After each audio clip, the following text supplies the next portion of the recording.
Diz assim em Levítico 16.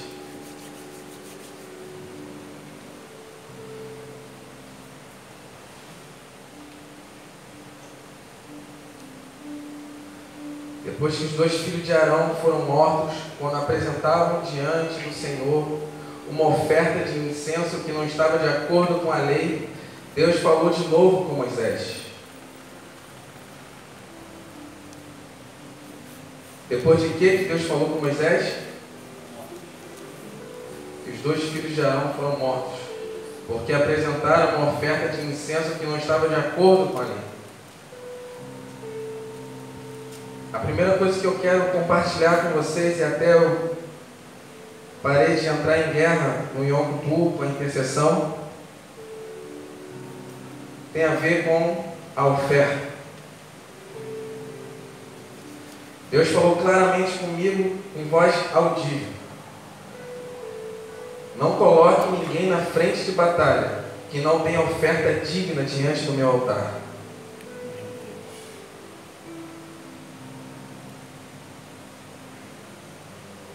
Talvez você esteja encarando esse período do ano como mais um tempo, porque nós, na nova aliança, não comemoramos Yom Kippur.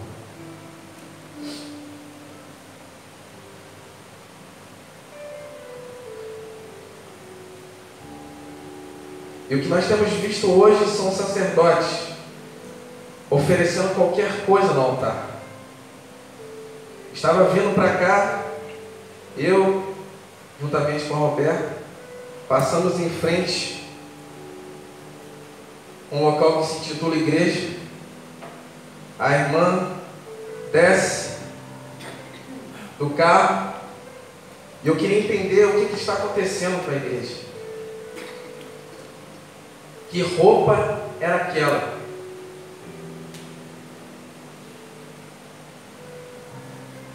Nem no meio mundano eu já vi alguém usar uma saia daquele jeito. Imagina indo diante de Deus em Yom Kippur. É noite de apanhar. O versículo 2 diz assim: ele disse: fala a Arão, teu irmão, que não é a qualquer momento que ele pode entrar no lugar santíssimo, que fica atrás do véu, diante do propiciatório, a tampa da arca que está sobre a arca. Poderá morrer, pois aparecerei na nuvem, logo acima da tampa. Arão deverá entrar no lugar santo com um novilho, como oferta pelo pecado, e com um carneiro, como holocausto. Com um novilho para oferta de quê?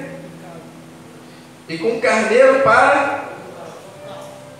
Antes de entrar, Arão tomará banho e vestirá as roupas sacerdotais sagradas, todas confeccionadas em linho, isto é, os calções e a túnica e o cinto. E na cabeça ele colocará o turbante também feito de linho. Receberá da comunidade de Israel 2 bodes. O que ele recebeu da comunidade de Israel? 2 bodes. Como oferta pelo pecado. E um carneiro como? Depois de haver oferecido o novilho do sacrifício por seu próprio pecado e ter realizado o ritual de expiação por si e por sua casa, primeiro sacrifício era para quem? Arão e sua casa. E era o que? Um novilho. Arão tomará os 2 bodes e apresentará diante do Senhor a entrada da tenda do encontro, e lançará sorte mediante 2 pedras, uma com o nome do Senhor e a outra com o nome de Azazel. Arão trará o bode cuja sorte cair para sacrificar como oferta pelo pecado. Entretanto, o bode sobre o qual caiu a sorte para Azazel será apresentado vivo ao Senhor, para se fazer com ele o rito de expiação, a fim de ser condenado a ir para Azazel no deserto.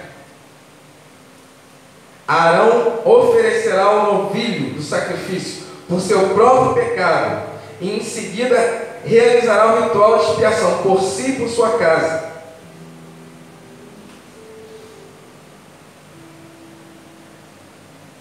Amém? No 21, Arão porá ambas as mãos sobre a cabeça do bode e confessará sobre ele todas as iniquidades e rebeliões dos israelitas. O que se fazia com o bode? Transferia. Em seguida, enviará o bode para o deserto, ao cuidado de um homem designado para isso. O bode carregará consigo todas as iniquidades do povo para um lugar solitário, e o homem soltará o bode no deserto. Eu quero que você preste bem atenção. Isso daqui acontecia uma vez no ano, no Yom Kippur. O sacerdote, o sumo sacerdote, sacrificava um novilho pela sua casa e para santificar o templo. E 2 bodes. Um ele oferecia pelos pecados e o outro por expiação. Então, em Yom Kippur, sempre foi entregue 3 animais para expiação, um novilho e 2 bodes. E sabe o que é o mais interessante? A oferta de expiação era diferenciada. O sacerdote era o novilho, o povo era o bode, mas a oferta de holocausto era a mesma. O que eu quero dizer com isso? Independente da sua condição, o que é estabelecido para o sacerdote como oferta de adoração no Yom Kippur é estabelecido para o povo. E muitas pessoas vão dizer: você vai falar de dinheiro? Não, eu vou falar sobre Jesus. A primeira pergunta que eu faço, nós temos visitantes hoje aqui, e eu também não entendia isso. Quando Jesus morreu? Quando Jesus morre, é que dá. Qual é a data da morte de Jesus? Ele ressuscita no domingo de quê? Era a Páscoa. Só que na Páscoa, e eu sempre me pergunto isso, por que Jesus morreu na Páscoa e não em Yom Kippur? Por que se ele morre na Páscoa, a Páscoa tinha um sentido de liberar o povo da sentença de morte.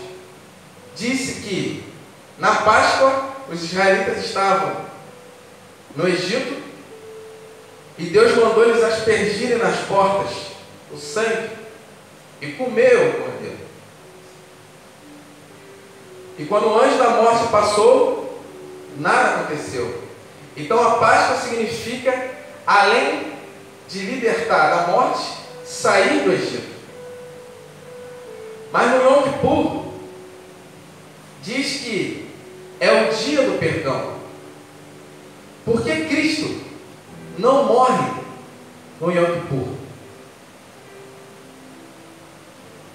Porque a Bíblia nunca foi clara sobre isso. E se você for ver, todas as pessoas vão falar sobre a morte e a Páscoa. Então muitas pessoas ficam comovidas na Páscoa. Jesus morreu na Páscoa. E era Páscoa.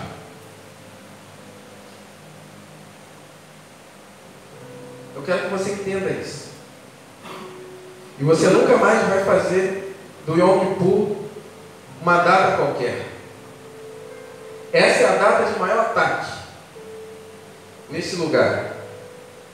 É onde as pessoas geralmente começam a sair da igreja. Porque não é só uma virada de ano, nem uma entrada de ano.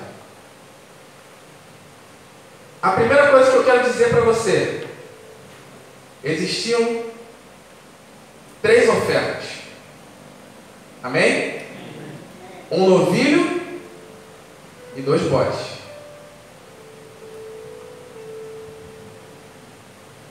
Então repete com o teu irmão: existem 3 ofertas. Nos louvores dessa noite, nós entoamos que a porta está aberta. E eu sempre falo isso. Nós não temos a dimensão do que é falar a porta está aberta. Porque o próprio Cristo se intitulou a porta. Ele disse: eu sou o caminho, a verdade. Porque ele disse que eu sou o caminho, a verdade e a vida. A primeira característica do sacrifício de Cristo. E Cristo, ele não estava apenas na Páscoa, ele estava em Yom Kippur.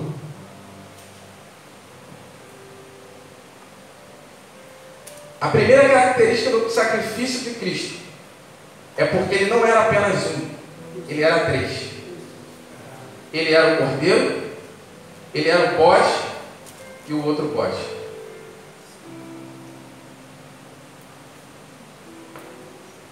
A minha Bíblia vai dizer em Mateus 27, na morte de Cristo, quando Cristo morre, ele morre sozinho?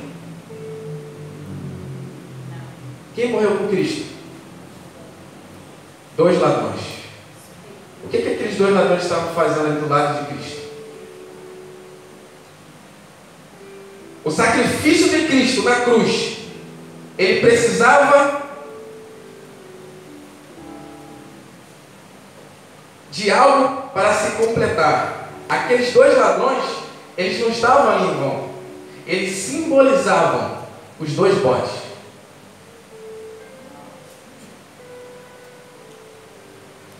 Deus preparou o cordeiro, mas faltavam 2 bodes.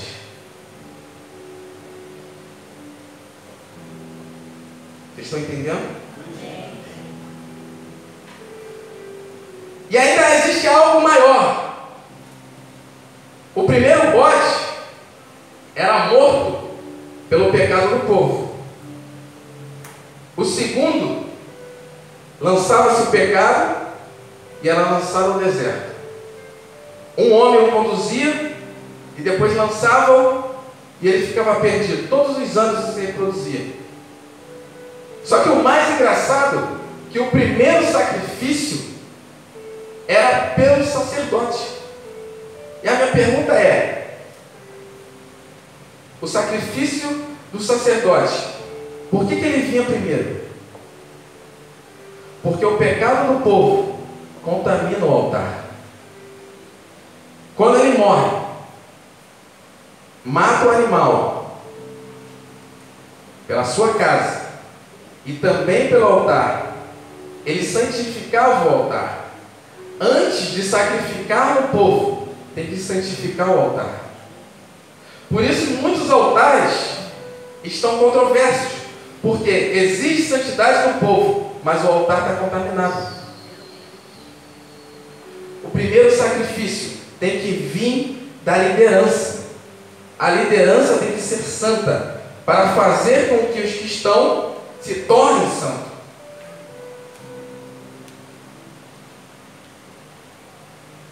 E aí eu pergunto: se o altar se tornou santo, e a casa do líder, do sumo sacerdote se tornou santo, qual era a necessidade de santificar o povo?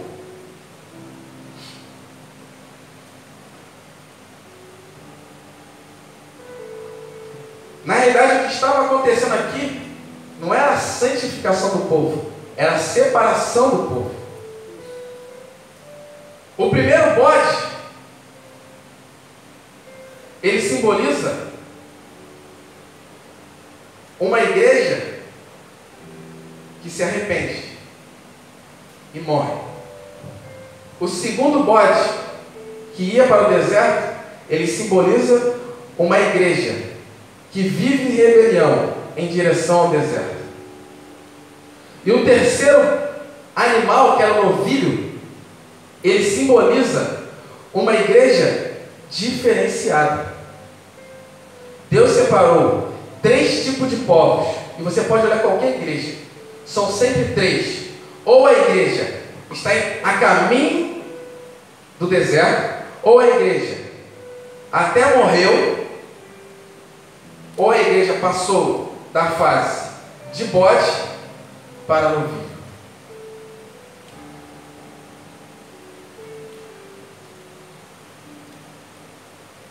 Eu quero te explicar algo fantástico. A primeira porta do tabernáculo se chamava caminho, por isso Jesus se chamou de caminho. A segunda porta era o lugar santo, que se chamava verdade. E a terceira porta se chamava vida, que era o lugar santíssimo. Eu sou o caminho, a verdade e a vida.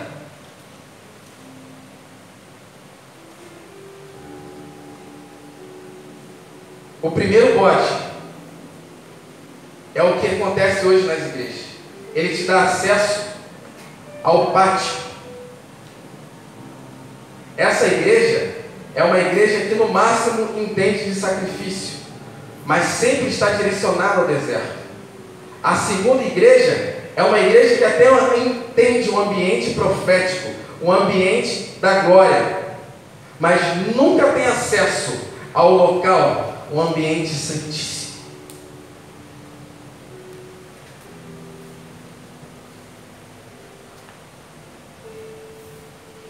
E o que tem a ver isso com Yom Kippur? Quando ele morre, Jesus cumpre. Eu sou o caminho, a verdade e a vida.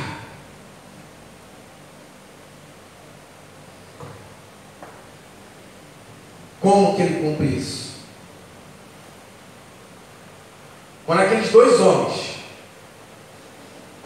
um de um lado, outro de outro, Cristo no meio.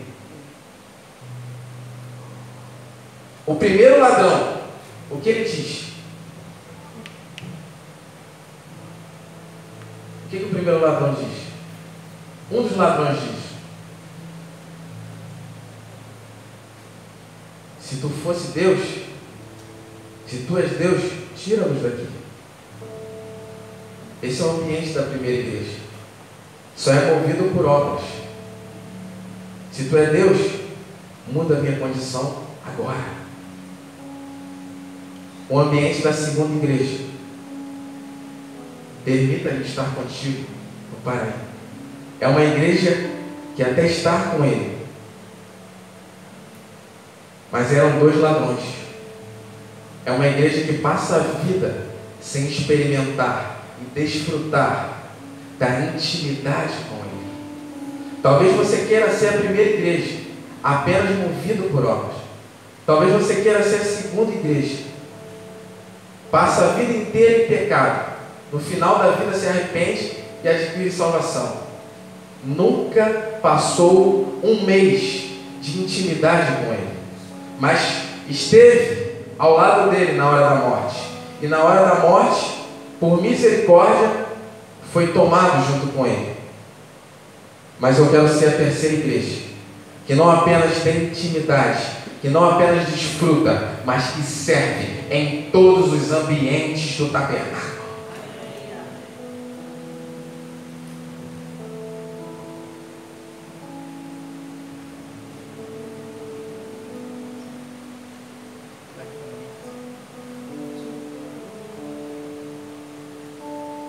Por isso que eram necessários 2 ladrões na cruz. Eles representavam os 2 bodes. Eles não eram, porque Cristo cumpriu tudo nele mesmo. E qual é a necessidade dos 3 bodes? dos 2 bodes, desculpa, e 1 novilho.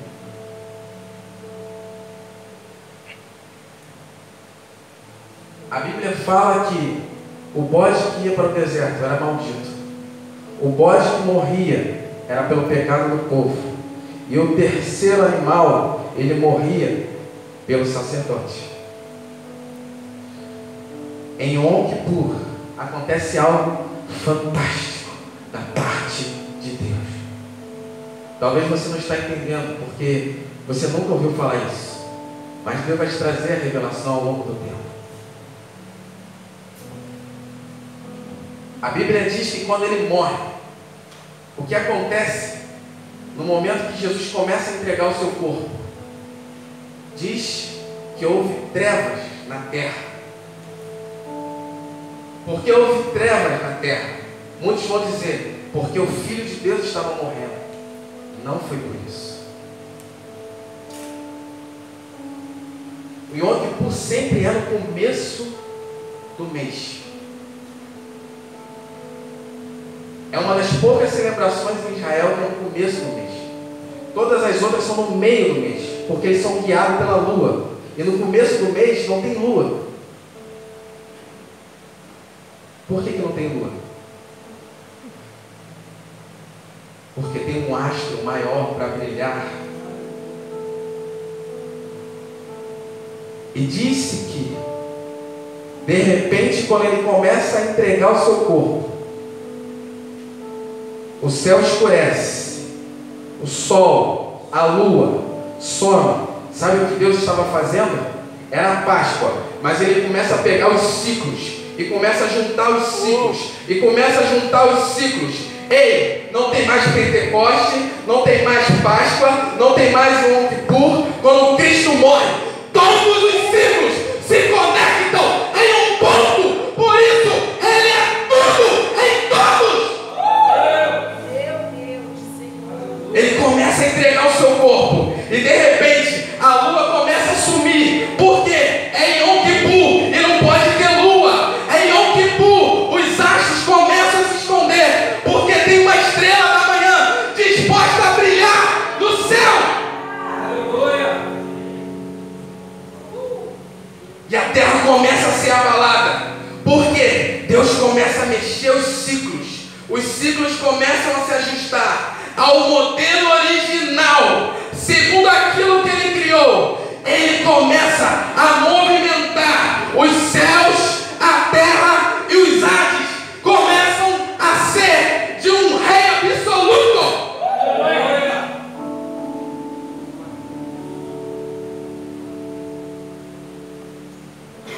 Em Yom Kippur, o que os israelitas faziam era a sombra daquilo que estava por vir. Hoje, em Yom Kippur, o que Deus faz é, todos os ciclos se convergem na direção do que Ele escreveu inicialmente. Yom Kippur é muito mais do que uma época para fazer jejum ou pedir perdão. É uma época em que Deus conecta tudo o que Ele criou e direciona para a terra.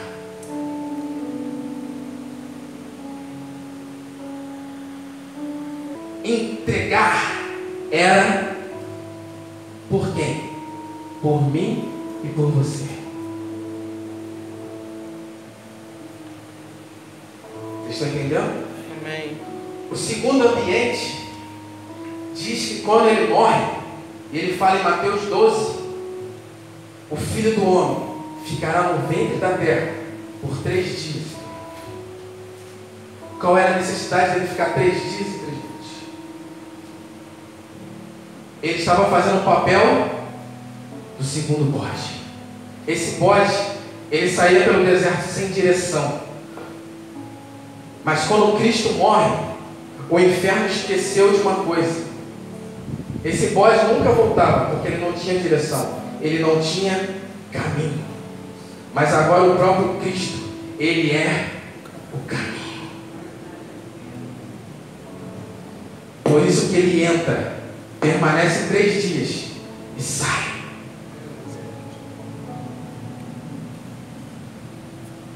E qual era a necessidade disso? A primeira fase da morte era para os que estão vivos.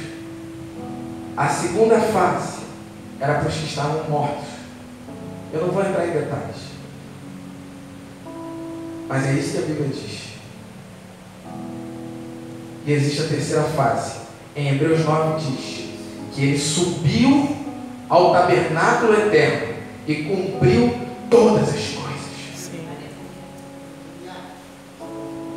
Primeiro bode, o segundo bode, mas ele sobe como cordeiro. Para quê? Para convergir céu, terra e inferno sobre um governo. Isso.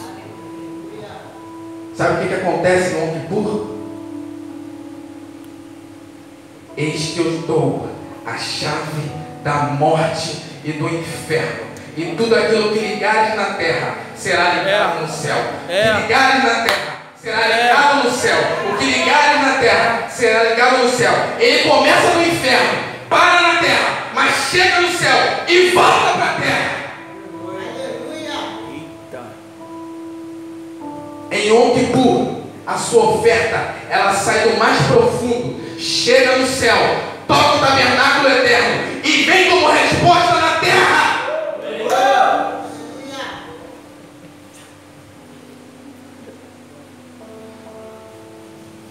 Talvez você falou, eu vou entregar qualquer coisa. Não entregue.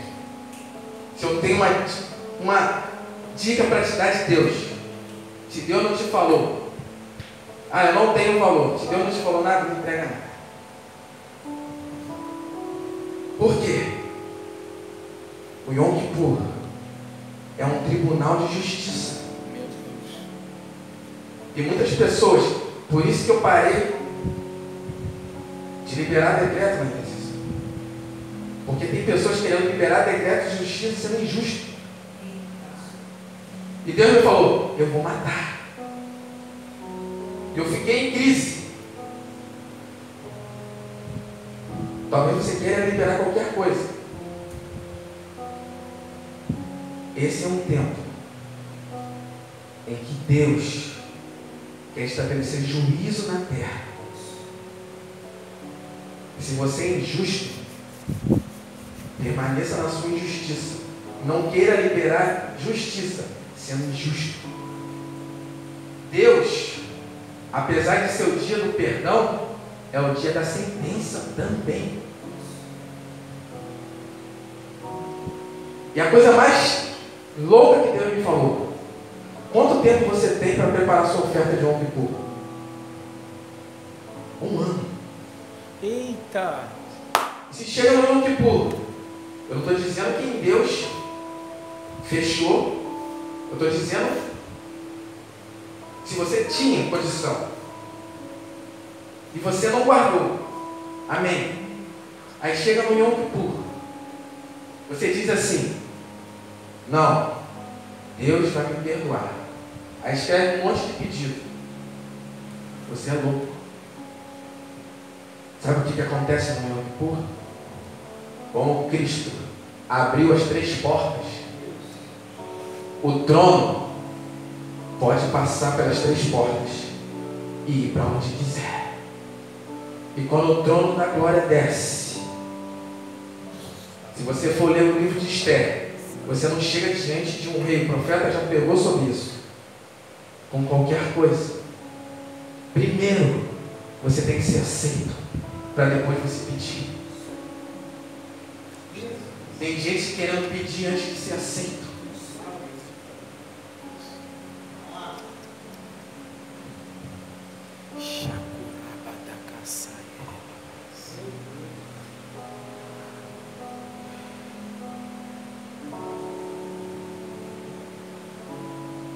O Yom Kippur foi o maior desejo de Deus ao longo dos tempos.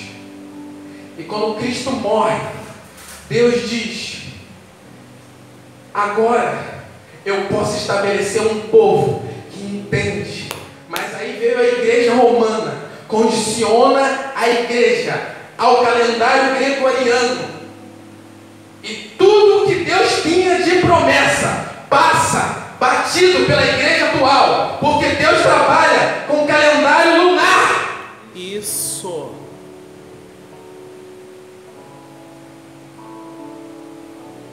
Não é à toa que ele fala: olha para Israel, olha para Israel, olha para Israel. A bússola de Deus não é Estados Unidos, não é Europa, é Israel. É tempo de acordar. Isso aí. Se você perguntar a 99% das pessoas que têm entendimento na face da terra, todos estão com medo do que está por vir. Porque no mundo inteiro existe um movimento. E se você não está entendendo, se você acha que o anticristo já não veio, ele está aí. A filosofia agora é oprimir o povo. Oprimir de tal forma para que o povo, lute com o outro. Aí fica o cara: eu defendo esse cara, eu defendo outro cara. Quando na verdade o diabo já estabeleceu um plano de governo para quem entrar no governo. Enquanto a igreja tem a chave. E sabe o que a igreja tem feito? No Yom Kippur, um carro novo, uma casa nova, um emprego melhor.